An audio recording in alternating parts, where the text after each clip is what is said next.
जय गुरु जी। नमस्ते गुरु जी। गुरु महाराज के चरणों में सादर प्रणाम। संगत जी, महाराज की असीम कृपा से हम गुरु साहिब के दिव्य ग्रंथ लाइट ऑफ डिविनिटी का हिंदी रूपांतर ग्रंथ दिव्य आभा पढ़ रहे हैं। इस पठन को आगे जारी रखते हुए जो सत्संग हम आज पढ़ेंगे उसका शीर्षक है ईश्वर दूत।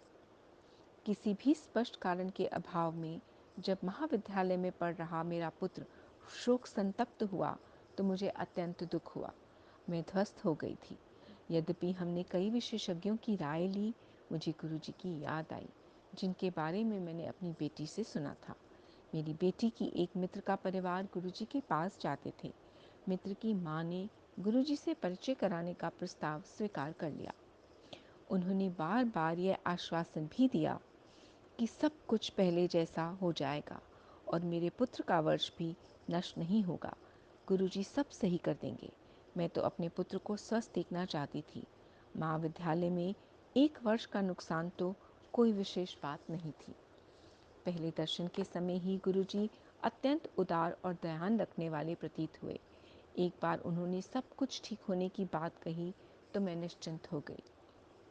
गुरुजी की कृपा से मेरे पुत्र ने शनै शनै प्रगति आरंभ कर दी। चिकित्सक के परामर्श के विरुद्ध मेरे पुत्र ने आधी परीक्षाएं नियत कार्यक्रम के अनुसार दी। उसके पश्चात महाविद्यालय के अधिकारियों ने उसे 1 मास के उपरांत शेष परीक्षाएं देने की आज्ञा भी दे दी। फलस्वरूप वह सब में अच्छे नंबर लेकर उत्तीर्ण हुआ। परमात्मा और गुरुजी की कृपा से मेरा पुत्र 1 माह में पूर्ण रूप से रोग निवृत्त हो गया। अब वह आनंद पूर्वक अपने छात्रावास में रहकर अच्छी तरह से अध्ययन कर रहा है। उसका शोक संतप्त मानसिक रूप एक बुरे स्वप्न की भांति लगता है। गुरुजी से मिलने के पश्चात ऐसा प्रतीत होता है कि पूरे परिवार को उनका स्नेह प्राप्त हुआ है। हमें उनकी छाया में सुरक्षा का आभास होता है। मैं गुरुजी की दया के लिए सदा उनकी कृतज्ञ रहूंगी। वे वास्तव में ईश्वर दूत हैं। शुक्राना गुरुजी।